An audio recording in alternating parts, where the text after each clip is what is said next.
Hey guys, 2017 is practically here already. I'm super excited for next year. Oh man, there's so much to be excited for. But I wanted to talk to you guys about 2016. I wanted to talk to you guys about 2016 in review. How was it? How did Apple do? What did I like? What did I not like? As a whole, how was this year? Just wanted to sit down and talk to you guys for a little. I haven't in a while. So yeah, what did I think about this year? Now, personally, on a personal level, it was a fantastic year for me, guys. I grew so much in terms of skill, doing what I do. It doesn't seem like it, but personally for me, going and looking back at my older videos, what I did differently, I'm still learning a lot. Going to next year, I'll learn even more.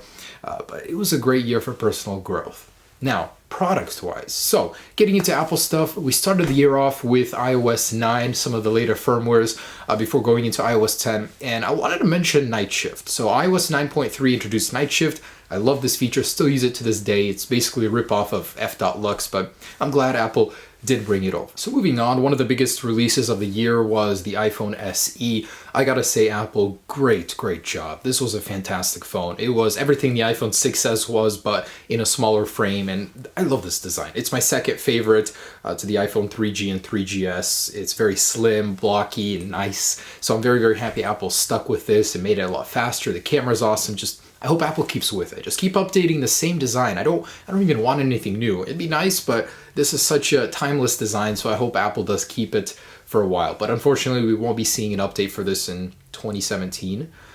No matter, it's still a great phone. So the SE, I would say, great job, Apple. And alongside that was the iPad Pro. So this year's iPad Pro, the thing that struck me the most about it was how great the display was, and True Tone display. That was an awesome feature, kind of like Night Shift, but better. Also the speakers, just fantastic speakers. We were on a trip in Europe, and we would just be walking around with the iPad, listening to music when we were out hiking and stuff. When will this phone literally stop being possessed by something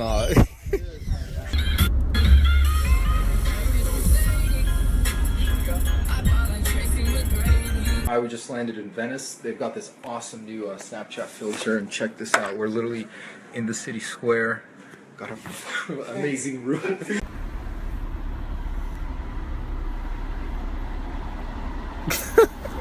Oh my gosh.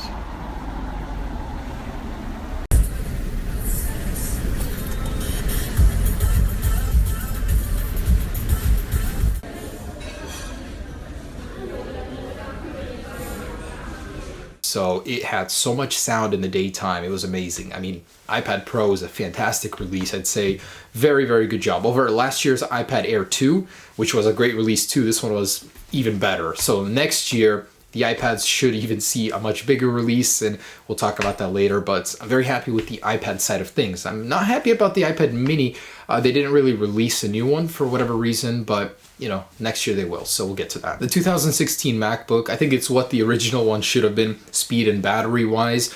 It's great. I mean, I'm very happy Apple has one of these. It's pretty much the spirit of the MacBook Air minus all the ports and stuff, but it's a great product. I would say for college students that don't need much out of their MacBooks, this one does the job well. So I'd say it's fine. So next is iOS 10. I think it was a fantastic release, very successful. There wasn't like too much big stuff. It was mostly a lot of filling in the cracks and missing features here and there. Overall, it was a good update. I'm just very disappointed. Several things. The camera shutter bug, I've extensively talked about this. Some of you guys think I'm overreacting, but truth is I've recorded so much footage with it, and I'm going to be doing more of this kind of stuff, kind of like blogging, vlogging videos where we go out and adventure in that next year, and I hope you guys will like that. But it just ruins the shot, and you don't see it in third-party apps. It's only Apple, so that was really annoying. The fact that there is no dark mode on a stock black iOS iPhone 7 for whatever reason, I think that'd be the perfect match. To change the camera settings, you have to go into settings, which is super annoying. Why? And Apple just keeps taking away my wallpapers. Why? Just give them back, don't take them. But as a whole, iOS 10 was a great release. There were several big bugs, couple bypasses. It was a good release. I'm looking forward to iOS 11 because I'm hoping they'll actually redesign everything this time. It's about dang time. If they don't, I'll be really disappointed, actually. macOS Sierra, can't say I've noticed that much of a difference. I don't use Siri on my Mac. I don't even use it on my phone. I can't remember the last time I've actually done it. Can't really say much bad or good about it. It's just, it's okay, it's there. Apple as a whole has been neglecting the desktop stuff, so, you know, I would love to use my Mac Pro. I haven't used this thing for any serious task other than putting music on my phone. I just keep all my music on this. This is literally my music holder, my Mac Pro. So I'm very disappointed at Apple for that, and I hope they fix it next year because I'm editing on my MacBook, and that's ridiculous. I don't want to have an LG display either. Apple has gave up on the cinema displays, which sucks. I love those. I love the old ones.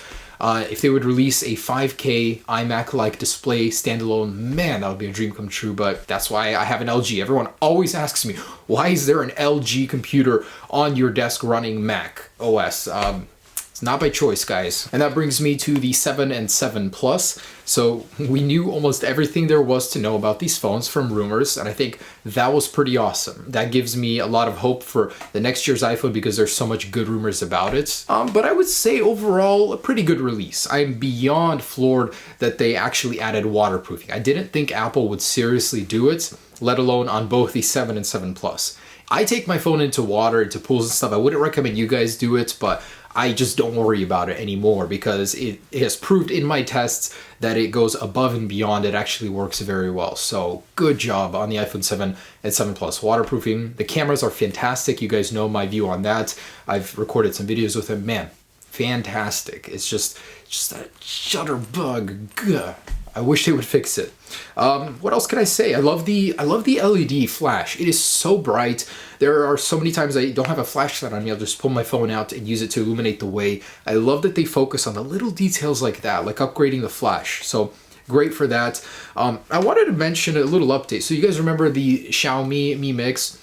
I did begin using this phone for a while. I gave up. I couldn't do it. I always come back to iPhone because of the software integration with the Macs, with iMessage, with just how easy it is to use. It is so frustrating learning the firmware on this, how different it is. I don't know. I'm sure if I really committed to, of course I'd switch over, but my whole ecosystem revolves around Mac OS and iOS, so why would I use an Android? As nice as the hardware is, it just doesn't cut it, and I had to switch back to my 7 Plus. I'm honestly loving it. I'm about to jailbreak it too. I've got the glowing Apple logo. This is going to be my dream setup, so I'm really looking forward to that. The 2016 MacBook Pro, disappointing performance-wise, beautiful hardware. Man, this thing is good looking. I love the keyboard. I love the sound of the speakers, even though my speaker blew from the whole boot camp bug. Still didn't get that fixed. I probably should. The design is good. The hardware is fantastic looking, but not performing. My Final Cut results were slow. As good as it is, my old one is faster. The battery life is okay. A software update did help a little bit, but Apple removing the time remaining on the battery estimated, that was ridiculous. Why? So I'd say like it's okay. I'm keeping it because of how nice it is. I mean, it's very beautiful. I love the trackpad. That helps so much with what I do. I'm always tracking back and forth on the timeline in Final Cut. Final Cut, that's a whole nother thing. I love the update. Apple did a great job with Final Cut. The new black interface, it is so sleek and sexy, and everything's been kind of streamlined. It's much easier to use. All the things are in the right place, the functions. Great job on Final Cut, not the hardware to run it though. And lastly, the Apple AirPods. So these are a double thumbs up for Apple. Fantastic. So there is an issue with them right now, the battery drainage issue. You'll leave them in their little case and overnight, they'll just be dead. I think Apple is going to fix that. They're aware of the issue. You know, that test I did with the water and drop test, oh my goodness, they are still working. I'm still listening to them to this day. So I was just amazed. Water did get in, they stopped working, I dried them out, and still working to this day. That is just fantastic. So very good build quality, sound quality is great. I love how portable, how small they are. Great product. So AirPods, I would recommend to anyone. Bit spendy, but trust me, the quality speaks for itself. So I'd pretty much say Apple had a safe year. It was like a safe bet. They didn't stray too far from their regular formulas. They just mostly updated some of their older products, and it's a safe bet. It works, but I really want to see some real innovation, some actual progression on the iPhone side, because we have the same design for 3 years. I'm okay with keeping the same design, but make it a little more special, at least with the display. At least the display, that's all I ask. So make the display organic LED, add a dark mode, maybe even ditch the home button. I wouldn't even be mad. But Apple did kill the headphone jack. Have I felt that impact in my life whatsoever? When I get into my friend's car, he doesn't have aux adapter for the iPhone on purpose because he's a Samsung guy. So I have to pretty much keep my adapter with me for that. But otherwise, Not at all. I don't miss my headphone jack at all. I would really like to see some more innovation next year, but this year was actually better than last year. I'll tell you that. There was a lot more I was excited for. So looking forward to 2017, guys, especially in my new house, my new camera gear, the Panasonic GH5. I'm going to go back to 4K 60 frames per second, which I am beyond excited about because I love 60 frames per second videos. I just like 4K a little bit more right now, especially because I have the monitor for it. I got the 5K Cinema from Apple, not Cinema, the LG one, but same thing. So it's going to be a fantastic year. I'm going to be improving a lot, and I'm hoping you guys will bear with me on that as I'm transitioning into the new house. I'm going to be making a little update video for 3 million, little giveaway for you. I think you guys will like it, something different.